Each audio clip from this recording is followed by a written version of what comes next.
Antes de tudo, eu quero agradecer a Deus pela oportunidade que Ele me concedeu para poder ministrar a palavra hoje.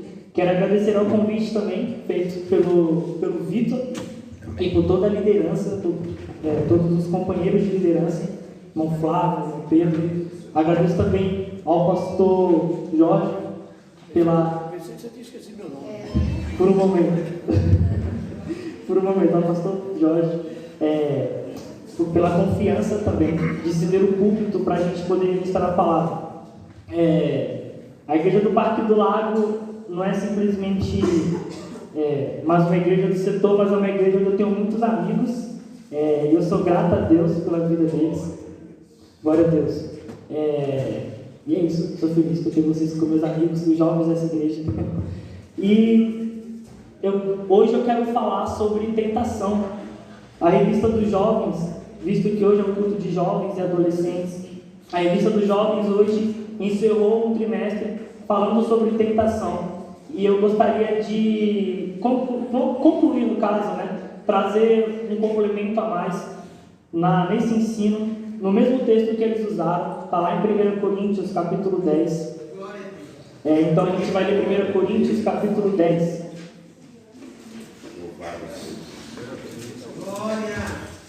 Glória a Deus. Na verdade, a gente vai pegar do capítulo 9, do versículo 24 ao 27, e depois do capítulo 10, do 1 ao 13.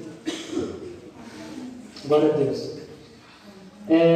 Talvez, eu não sei, a última vez que eu preguei aqui, já faz um tempo já, foi sobre tentação também. E eu gostaria de pregar novamente sobre esse tema, já condizendo com aquilo que os jovens estudaram durante todo esse trimestre. E talvez os irmãos estranhos, geralmente eu gosto de pregar mais ensinando, e também eu gosto da interação dos irmãos. Então, no meio da mensagem, eu vou perguntar aos irmãos se estão entendendo. Aí, se vocês estiverem entendendo, vocês falam amém. Aí, se eu não estiver entendendo, não fala nada. Aí, eu vou entender que eu tenho que explicar de novo. Mas é isso, glória a Deus. Amém? Os irmãos acharam? 1 Coríntios, capítulo 9, a primeira parte do versículo 24 ao 27, vai dizer o seguinte: E eu faço, não sabeis vós que os que correm no estádio, todos na verdade correm, mas um só leva o prêmio? Correi de tal maneira que o alcanceis. E todo aquele que luta, de tudo se abstém. Eles o fazem para alcançar uma coroa corruptível, nós, porém, uma incorruptível. Pois eu assim corro, não como a coisa incerta, assim combato, não como combatendo no ar. Antes subjugo o meu corpo e o reduzo à servidão, para que, pregando aos outros, eu mesmo não venha de alguma maneira a ficar reprovado. Amém? Depois a gente continua no capítulo 10 em diante. Mas eu quero começar essa mensagem trazendo uma pergunta que talvez a gente nunca parou para fazer, para refletir sobre ela. Por que a Bíblia nos incentiva a vencer as tentações? Nós sabemos que tentação é pecado, mas por que ela nos incentiva a vencer as tentações, a não ceder às tentações? Parece uma pergunta óbvia, parece uma pergunta até mesmo besta, mas se a gente for refletir a fundo, nós encontraremos respostas que a gente não imaginava, que nós não imaginávamos. Por que Deus nos orienta a vencer as tentações? Alguém pode dizer porque a tentação leva ao pecado, mas só que para o problema do pecado nós temos o perdão de Deus. Então talvez o pecado já não seja a real motivação que Deus nos faz dizer não à tentação. Porque existe para o cristão a lógica do perdão. Se você porventura cai e peca e você tem um arrependimento sincero, existe graça de Deus para te perdoar. E essa é a lógica do perdão. A lógica do perdão é: eu sou falho e eu caí, mas só que eu me arrependi, fui até Jesus. Jesus com sua graça me perdoou e então me deu graça para não cair novamente. Essa é a lógica do perdão. Todas as vezes que formos até Deus, Deus vai nos perdoar. Todas as vezes que formos com um coração sincero e quebrantado, verdadeiramente arrependido dos nossos pecados, não com remorso, mas arrependimento verdadeiro, Deus nos perdoará. Então o pecado já não é tanto o problema assim. Então novamente nós podemos voltar à pergunta inicial: por que Deus nos incentiva a vencer as tentações? Por que Deus nos incentiva a dizer não? Por que Deus nos incentiva a não ceder? Como nós cantamos os hinos da harpa, tem um hino que diz: tentado não cedas, ceder é pecar. E por que não ceder? Essa é a pergunta que nós precisamos fazer hoje. E talvez a resposta esteja exatamente no texto a que nós lemos. Porque o texto que nós lemos, Paulo vai começar dizendo o seguinte: vocês não sabem que todos aqueles que correm no estádio, todos eles estão correndo, mas só um leva o prêmio. O que Paulo está fazendo aqui? Paulo está fazendo uma comparação, uma alegoria. Havia jogos, assim como hoje tem, havia estádios, havia lugares para competição na época de Paulo, assim como hoje nós temos. E Paulo, ele usa dessa figura para fazer essa comparação. As pessoas estão correndo, nós cristãos estamos correndo. E o estádio, ele simboliza a salvação. Todos aqueles que estão na fé em Jesus e que permanecerão sinceras até o final serão salvos. Ou seja, a salvação está garantida para aquele que perseverar, para aquele que chegar até a linha de chegada. E todos aqueles que correm no estádio chegarão no final, seja em último ou seja em primeiro. Mas Paulo está levando a gente para um lugar mais profundo. E ele vai dizer: todos correm, todos chegarão lá, mas só um levará o prêmio. E quem é que vai levar o prêmio? Aquele que chegar em primeiro lugar, aquele que teve um desempenho melhor que os dos outros. Versículo 25: e todo aquele que luta, de tudo se abstém. Eles o fazem para alcançar uma coroa corruptível, nós, porém, uma incorruptível. E Paulo continua usando essa mesma figura, ele continua usando essa mesma comparação. E ele diz: esses atletas, eles estão correndo, eles querem vencer, todos chegarão no final, mas só um vai levar a medalha. E essa medalha, com o passar do tempo, vai se desfazer. Mas nós, como cristãos, estamos correndo a corrida da salvação. Se permanecermos fiéis, chegaremos na linha de chegada. Mas se nós chegarmos em primeiro, se nós tivermos um desempenho acima da média, nós ganharemos uma medalha. E essa medalha, ela é uma medalha que não é corruptível. É uma medalha, é uma recompensa que é eterna. E Albert, por que você está falando dessa figura de linguagem, sendo que a resposta que a gente quer saber é: por que vencer a tentação? É porque na maioria das vezes nós sempre pensamos na tentação como um impedimento para a nossa salvação. E então colocamos a salvação como algo principal, como se a salvação fosse a coisa mais importante da nossa vida. E desculpa escandalizar a sua mente, a salvação não é a coisa mais importante da sua vida. Se você ouviu tudo isso, se você sempre ouviu isso durante a sua vida inteira, eu sinto muito em dizer, talvez você esteja equivocado. Eu não estou dizendo que a salvação não é importante, mas eu estou dizendo que ela não é o fim. A salvação ela é apenas um meio para chegarmos em um fim. Ela não é o nosso alvo. Nós já ganhamos ela. Cristo já nos garantiu. Lembra Efésios capítulo 2 e versículo 8. Pela graça vocês são salvos. Ou seja, vocês são salvos pela graça. Isso não vem de vós, não vem das obras, para que ninguém se glorie, mas é pela fé. E isso é um presente de Deus. Então todos nós que estamos em Cristo com a fé sincera, já temos a nossa salvação nele. E se a coisa mais importante da nossa vida é a salvação, e nós já temos a salvação, o Senhor poderia voltar agora e nos levar, ou nós poderíamos morrer e ir embora para o céu, pois nós somos salvos. Mas se estamos aqui é porque ainda temos algo a batalhar, temos algo a buscar, e esse algo vai além da sua salvação. E talvez esse é o segredo para nós vencermos as tentações.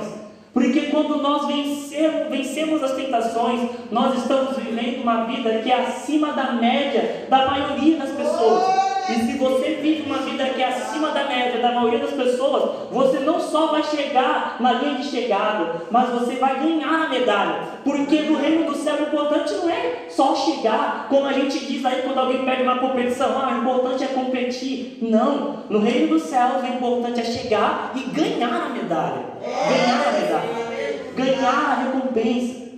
E é por isso que a Bíblia nos incentiva a vencer as tentações. O versículo 24 que a gente leu, a última parte dele diz: correi de tal maneira. Qual maneira? A maneira onde eu tenha um desempenho melhor, a maneira onde eu possa chegar lá e ganhar a medalha. Eu não quero só chegar, eu quero chegar e ganhar a medalha. Eu quero estar entre os primeiros. Glória a Deus. Glória a Deus. Vamos lá, versículo 26. Pois eu assim corro, não como a coisa incerta, assim combato, não como combatendo no ar. Então Paulo ele começa a mudar agora a figura. A figura agora não é apenas de um atleta correndo, mas é de uma pessoa que está lutando, é de um boxeador. Aquilo que nós chamamos hoje de boxeador. E quando o boxeador ele está lutando e ele erra o soco, ele praticamente ele esmurrou o ar, ou seja, ele deu um murro no ar.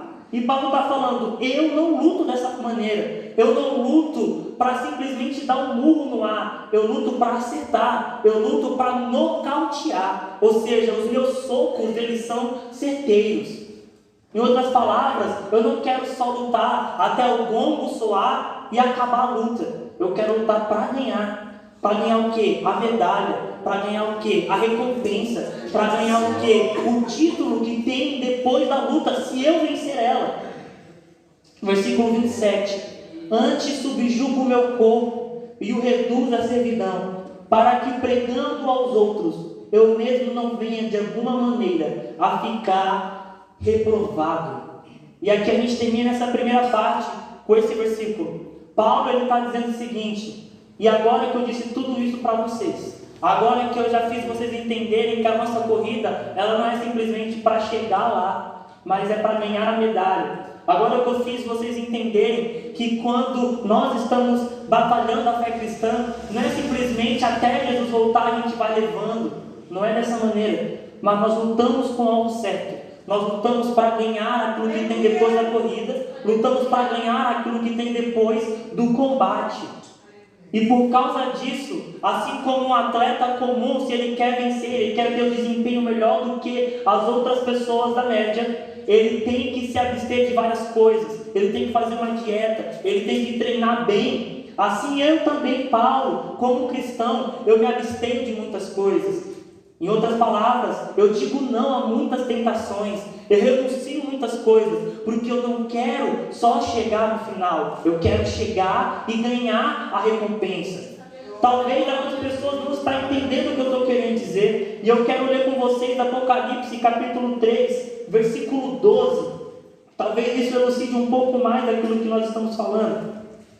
Glória a Deus! Apocalipse capítulo 3, versículo de número 12.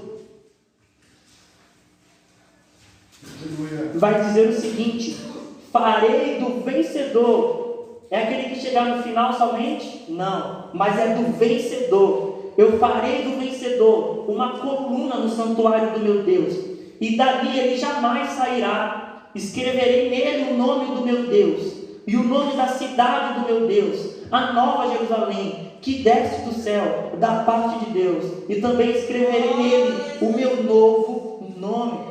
Ou seja, existe uma recompensa para aquele que vence. Não é só para aquele que chega no final, mas é para aquele que vence. E qual é a recompensa? É você ter um lugar a qual nunca vai ser tirado, junto da cidade de Deus. É você ter o nome de Deus escrito em você. É você se identificar eternamente com o próprio Deus. Hoje, os atletas, eles podem correr e eles podem ganhar medalhas e bater recordes, mas daqui a alguns anos outras pessoas baterão seus recordes e eles não terão mais aquele título. Mas nós não. Se vencermos de uma vez por todas, teremos o nosso título eterno e ninguém vai poder tirar de nós isso. Ninguém vai poder tirar de nós a nossa recompensa. Ninguém vai poder tirar de nós o nosso galardão. Em outras palavras, quando eu cedo à tentação e eu me arrependo diante de Deus, eu obtenho perdão. Mas eu simplesmente, se eu vivo dessa maneira, cedendo e sendo perdoado, cedendo e sendo perdoado, eu simplesmente estou correndo para chegar na linha de chegada. Mas se eu digo não à tentação, existe uma recompensa maior. é algo além de chegar na linha de chegada. Eu chego lá, eu passo a fita, mas só que eu tenho uma recompensa, eu tenho uma medalha.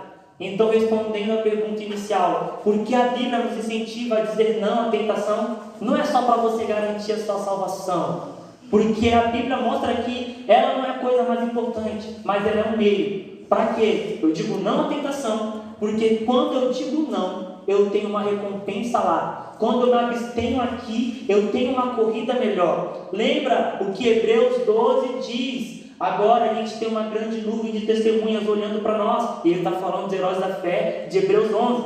E ele diz, agora vamos nos livrar de tudo aquilo que atrapalha a nossa corrida. Tudo aquilo que faz nós ficarmos mais lentos. O pecado que nos rodeia. Vamos abrir mão dessas coisas, porque quando nós abrimos mão dessas coisas, nós temos um desempenho melhor na nossa corrida. E se temos um desempenho melhor na nossa corrida, temos uma recompensa garantida. Eu não só vou chegar lá, eu não só vou poder dizer, eu ganhei a maratona, mas você chegou em qual posição? Sei lá, 100º, 10º. Não, eu participei da maratona e eu ganhei em primeiro lugar. Eu participei da maratona e eu ganhei a medalha. Ou seja, esse é o incentivo da Bíblia para nós. Esse é o incentivo da palavra de Deus para nós, jovens e adolescentes. Esse é o incentivo. Você não luta contra a tentação só para você não perder sua salvação. Você luta contra a tentação porque você é um atleta, que você está correndo para ter um desempenho melhor na sua fé cristã. E quanto melhor o seu desempenho na sua fé, maior é a sua recompensa e maior é o seu galardão. Então é por isso que nós temos que dizer não às tentações. E aqui nós terminamos a primeira parte. Agora bora para o capítulo 10 de 1 Coríntios. Até aqui os irmãos estão entendendo, amém?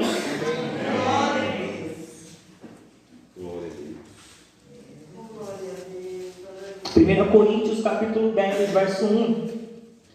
Ora, irmãos, não quero que ignoreis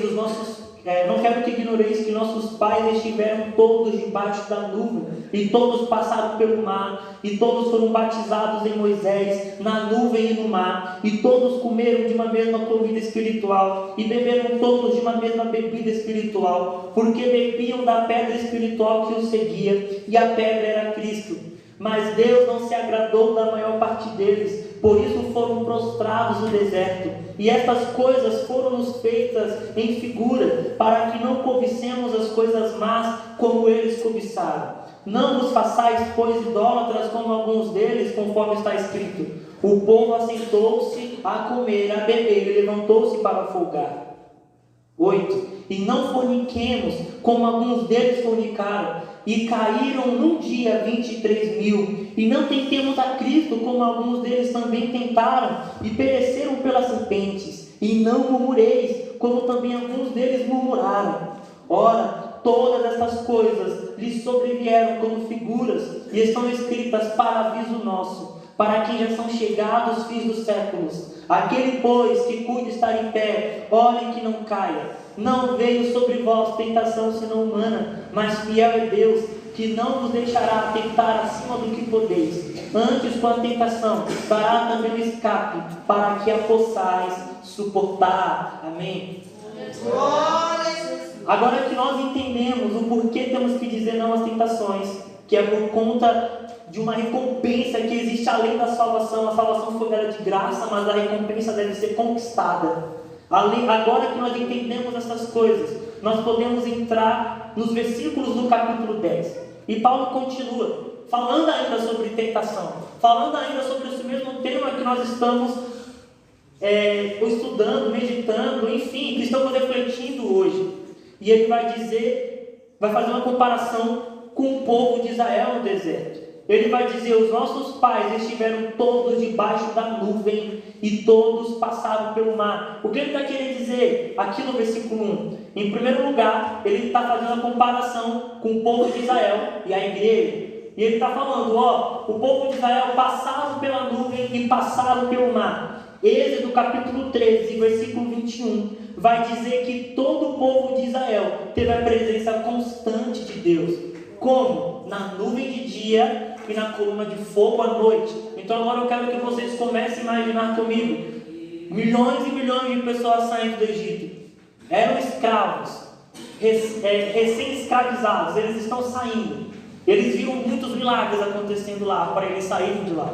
E agora eles estão sendo guiados no deserto, mas eles não sabem para onde vão. E quem é o guia deles? O próprio Deus em pessoa. E como Deus guia eles? Através de uma nuvem, todos os dias. Através de uma nuvem de dia e uma coluna de fogo de noite. A gente sempre ouve essas histórias e a gente perde a questão do fascínio, a questão da admiração. Mas vamos admirar um pouco essa história. Deus, durante 40 anos, todos os dias, absolutamente todos os dias, estava numa coluna de nuvem visível guiando o povo de Israel. Durante 40 anos, todas as noites, Deus estava guiando o povo de Israel. Glória a Deus. Nós ficamos felizes quando Deus aparece em um culto e nós sentimos a presença dele. Agora imagine, durante 40 anos, absolutamente todos os dias, todas as noites, Deus está visivelmente manifesto ali. Isso é muito bom. E eles passaram por isso 40 anos.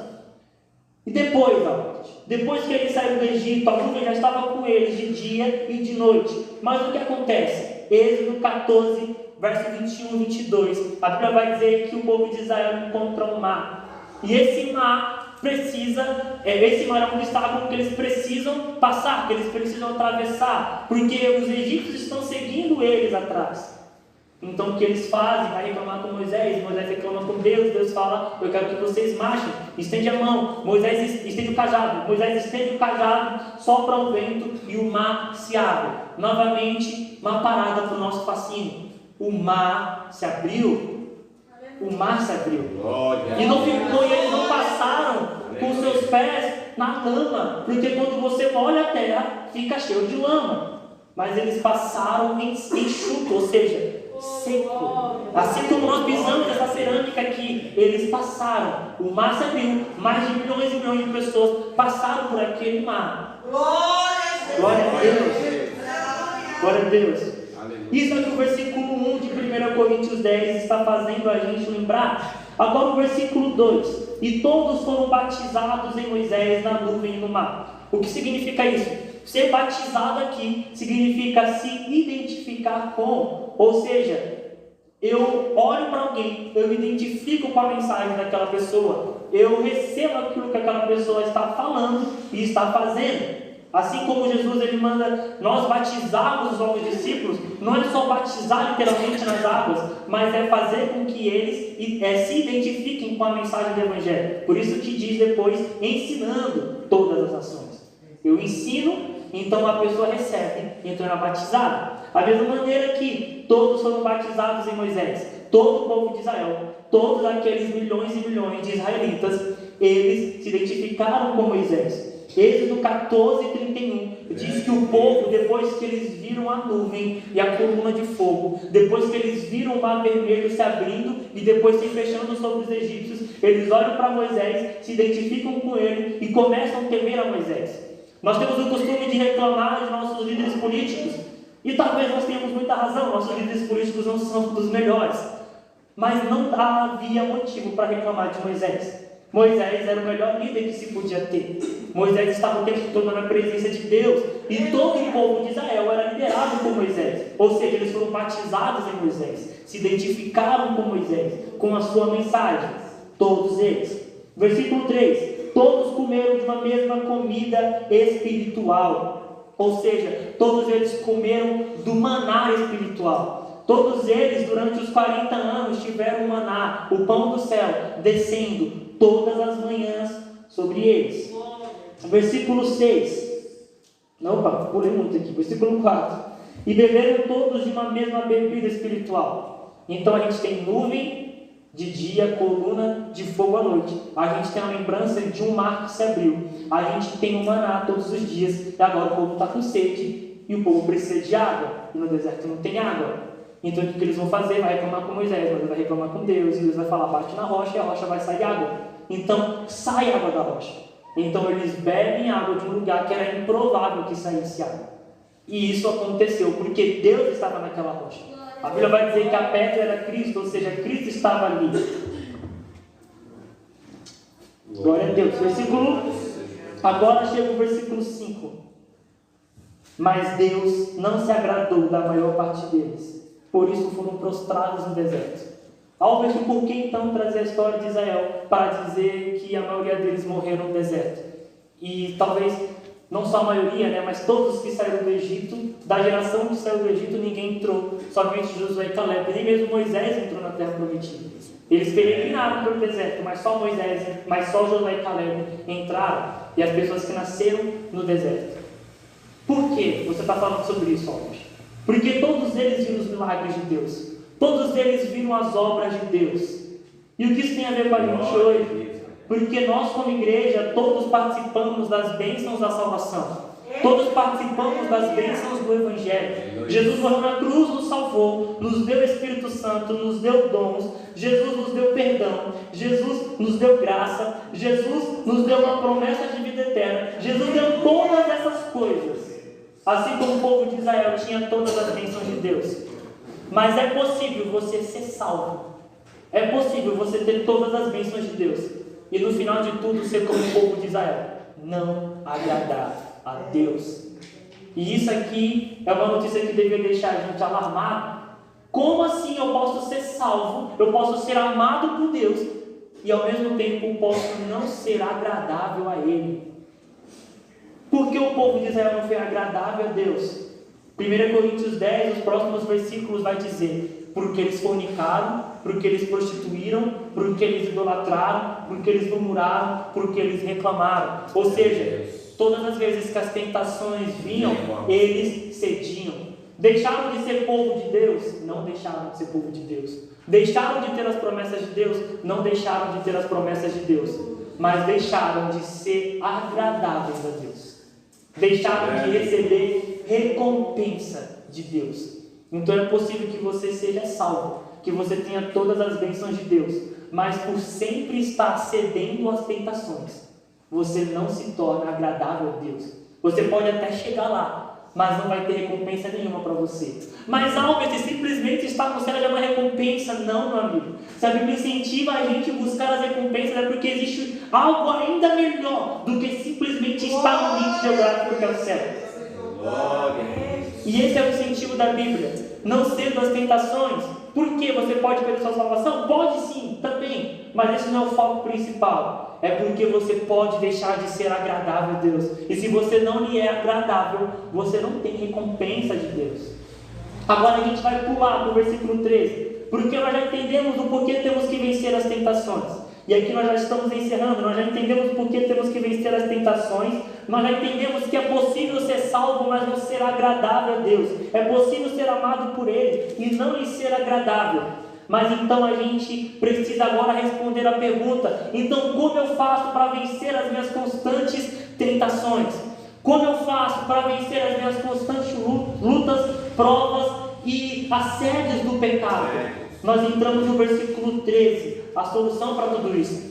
Não veio sobre vós tentação senão humana, mas fiel é Deus, que não vos deixará tentar acima do que podeis.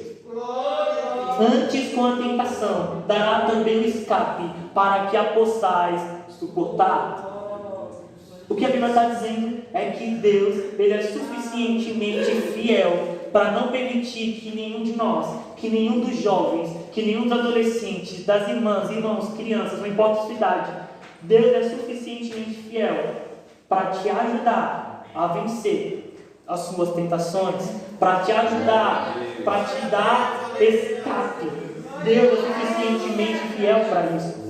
Mas Albert, o que é o escape de Deus? Qual é o escape que Deus quer nos dar? Significa que na hora da tentação, uma situação inconveniente vai acontecer e eu vou não cair, eu simplesmente vou ficar com vergonha e não vou cair? Não exatamente. Significa que durante a nossa caminhada cristã, Deus sabia que sofreríamos tentações.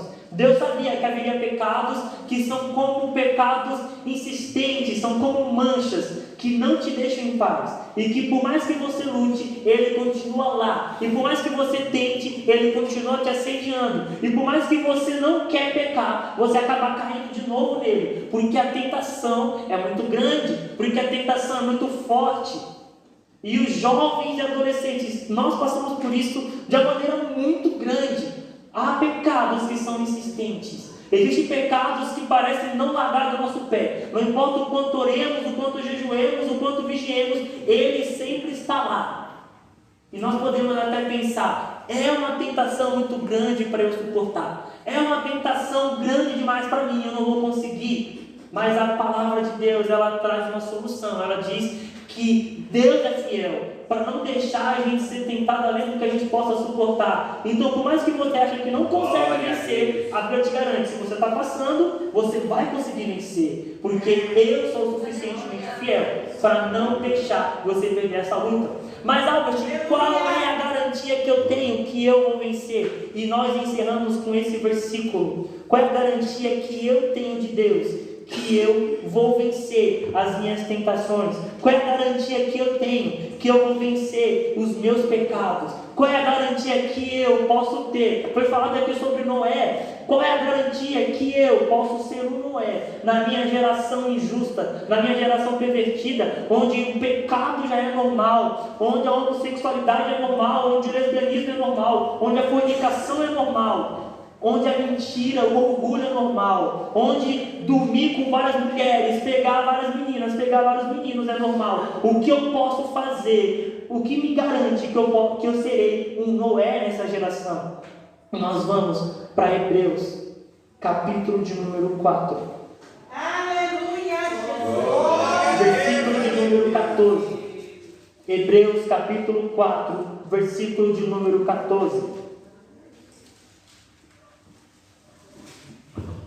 Glória a Deus.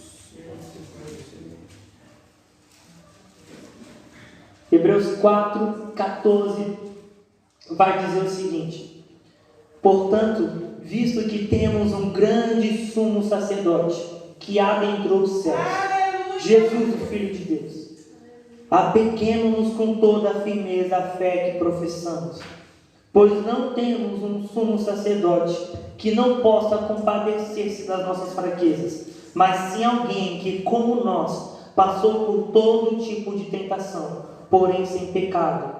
Assim sendo, aproximemo-nos do trono da graça com toda a confiança, a fim de recebermos misericórdia e encontrarmos graça que nos ajude no momento da necessidade. Qual é o escape que Deus nos dá para suportarmos as nossas tentações? É o seu Filho Jesus. Aleluia. Porque Jesus, ele não é um Deus distante. A gente precisa que os jovens entendam isso. Eu preciso que os jovens entendam isso. Jesus não está distante. Por mais que ele seja Deus, por mais que ele seja eterno, onipotente, onipresente, fora da nossa capacidade de compreensão, houve um momento em que ele abriu mão de tudo isso. Houve um momento em que Jesus se tornou homem. Existe um momento em que Jesus se tornou como eu e como você. E ele passou pelas mesmas tentações. Albert, pelas mesmas tentações, todas elas, por todas elas. A Bíblia diz que Jesus em tudo foi tentado. Existe gente que é tentado em uma área ou em outra. Jesus foi tentado em todas as áreas. Assim como eu e você. Assim como você, jovem, você adolescente. Mas qual é a grande verdade? Jesus, ele foi o único que não cedeu a nenhuma tentação. E Albert, porque isso devia me alegrar? Porque já que ele passou por todas elas e venceu, ele te dá a liberdade de se aproximar dele e dizer: Jesus, o Senhor venceu, eu preciso da mesma graça para vencer também. Nós não podemos ter vergonha. Já se coloca de pé para nós orarmos.